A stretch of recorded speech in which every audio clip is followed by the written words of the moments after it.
ጤና ይስጥልን። በመካከለኛው ምስራቅ ያለው የኃይሎቹ ፍጥጫ አሁን ወደ ከበደ የሀብት መወረስና የጦርነት አድማነት ተቀይሯል። ክቡራን አድማጮች፣ ፕሬዚዳንት ዶናልድ ትራምፕ በአሜሪካ የተያዘውን የኢራን ሀብት ለተጎዱ መርከቦች ካሳ ለማዋል ውሳኔ ሲያስተላልፉ ቴህራን ይህ እርምጃ የሚያስከትለው ቀውስ ያማረ አይሆንም ስትል አስጠንቃለች። በአንጻሩ የአሜሪካ ጦር ለ13 ተከታታይ ምሽቶች ከባድ ድብደባም የፈጸመ ሲሆን እንግሊዝም ራሴን ለመከላከል 24 ሰዓት በሳምንት 7 ቀን ዝግጁ ነኝ ስትል አውጃለች። ይህ ያልተጠበቀ ውጥረት ወዴት ያመራል? እስከ መጨረሻው አብራችሁኝ በመቆየት ቪዲዮን ላይክ ያድርጉ። አዲስ ከሆናችሁ ሰብስክራይብ በማድረግና የደውል ምልክቷን በመጫን የቤተሰባችን አባል ይሁኑ። ወደ ዝርዝር መረጃዎቹ እንለፍ።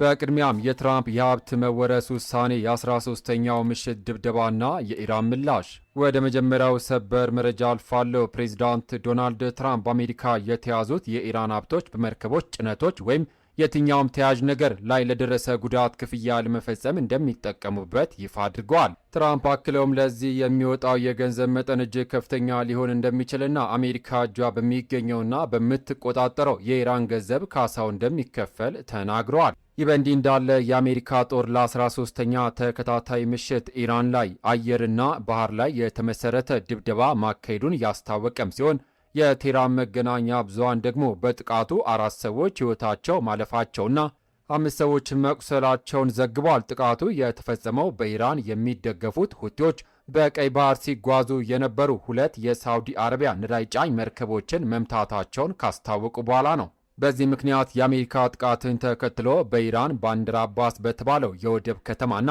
ቀሸም ደሴትን ጨምሮ በአገሪቱ ደቡባዊ ክፍል በሚገኙ ቁልፍ ወታደራዊና የንግድ ቦታዎች ላይ ከባድ ፍንዳታዎች መከሰታቸው ተዘግበዋል። የአሜሪካ ማዕከላዊ እዝ ባወጣው መግለጫ ጥቃቱ የኢራን ወታደራዊ የእዝ ማዕከላትን፣ የድሮን ማከማቻዎችን፣ የኮሚኒኬሽን ኔትወርኮችን፣ የባህር ዳርቻ የክትትል ስፍራዎችን እንዲሁም የባህር ኃይል አቅሞችን ኢላማ ማድረጉን ገልጿል።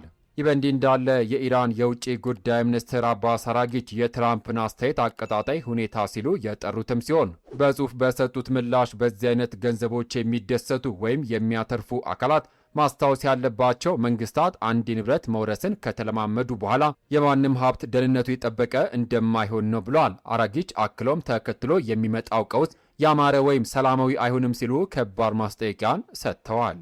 ታዲያ አሜሪካ የኢራን ሀብት መውረሷ ለካሳ ማዋሏ የዓለም አቀፍ የፋይናንስ ስርዓቱን አደጋ ውስጥ ይጥለዋል ብላችሁ ታስባላችሁ? ሀሳባችሁን በኮሜንት ላይ ጻፉልን። በቀጣይ ሮይተርስ ይፋ ያደረገውና የኢራንና የሁቲዎች ሚስጥራዊ የጦር ቁሳቁስና የአዛዦች ጉዞ ዝርዝር መረጃ እንመልከት።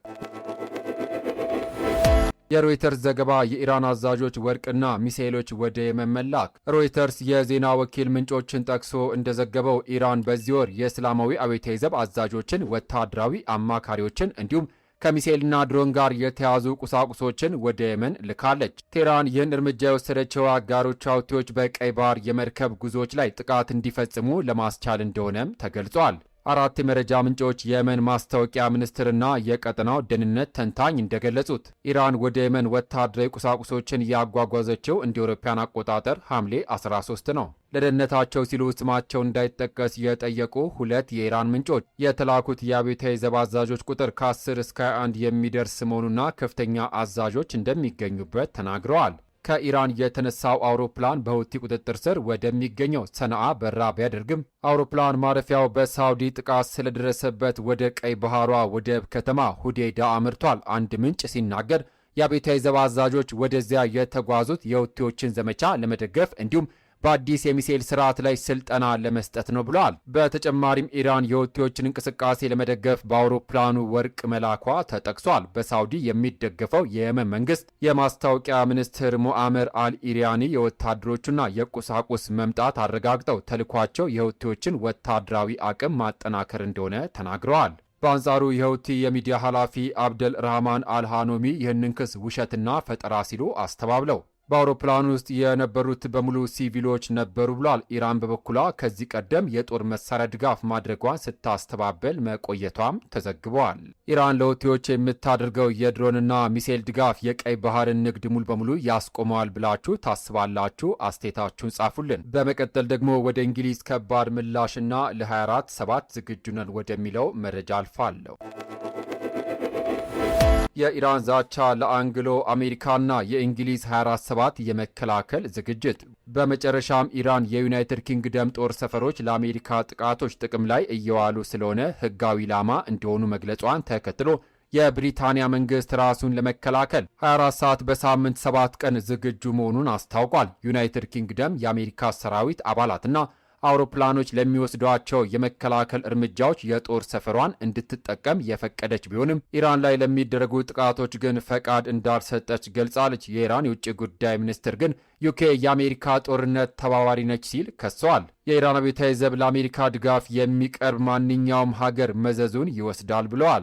አሜሪካ ከብሪታንያው ሮያል ኤርፎርስ ፌርፎርድና በህንድ ውቅያኖስ ከሚገኘው ዲየጎ ጋርሺያ ጦር ሰፈሮች ቢ1 ቦምብ ጣዮችን በመጠቀም ጥቅም ማድረሷ የተገለጸም ሲሆን በቅርቡ ስልጣን የተረከቡት የብሪታንያው ጠቅላይ ሚኒስትር አንዲ በርናም ከአሜሪካ ጋር የተደረገው ይህንን ስምምነት አልቀየሩም። ለኢራን ዛቻዎች ምላሽ የሰጡት የዩኬ መንግስት ቃል አቀባይ ጦር ኃይሎቻችን የዩናይትድ ኪንግደም ደህንነትን በመሬታችንም ሆነ በውጭ ሀገራት ከሚፈጸሙ ከማንኛውም ጥቃቶች ለመጠበቅ ዝግጁ ናቸው ሲሉ ቀጥተኛ ምላሽን ሰጥተዋል። በአጠቃላይ የአሜሪካ የ13ኛ ምሽት ጥቃት፣ የኢራን ሀብት መወረስ፣ የሁቲዎች አዲስ ጥቅምና የእንግሊዝ ጦር ዝግጅት መካከለኛው ምስራቅን ወደ ታላቅ የዓለም ጦርነት እየገፋው ይገኛል። ታዲያ ይህ ፍልሚያ ወዴት የሚያመራ ይመስላችኋል? ሀሳብ አስተያየታችሁን በኮሜንት መስጫው ላይ አስፍሩልን። ቪዲዮን ከወደዳችሁት ላይክ ማድረጋችሁን አትርሱ። ለቻናላችን አዲስ የሆናችሁ ደግሞ አዳዲስ መረጃ በሰዓታት ልዩነት በፍጥነት ለማግኘት የደውል ምልክቷን በመጫን ሰብስክራይብ ያድርጉ። ከሰዓታት በኋላ በሚሰሙ